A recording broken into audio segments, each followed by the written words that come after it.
odaro e kuondego mag jot ibiro tere kuonde mamoko. Jatend piny Kenya William Ruto olando ni bad sirikal mar tiego rowere National Youth Service biro chiwo lopegi mondo jogo ma pi odaro oyud kuonde ma gidhi jotie. Ruto bende nolando ni jolweny biro ti godo e reso jogo ma pod nigi midhiero mar oula e bombe mopogore opogore pacho ka. Kama e kaka noloso kiny ma kawuono.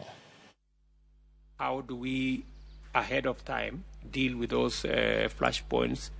How do we mobilize members of the national government administration to support all this effort? Interior should be at the center of it. And then I also asked the military, and I'm happy the Minister for Defense is here, to provide some of the capabilities they have to support citizens. I was very happy yesterday they worked with our teams in different parts of the country, including Machakos and other areas.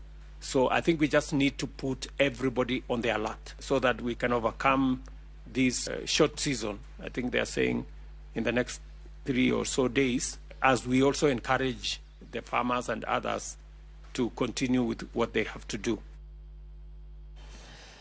Kalure gi wachno wabro tudo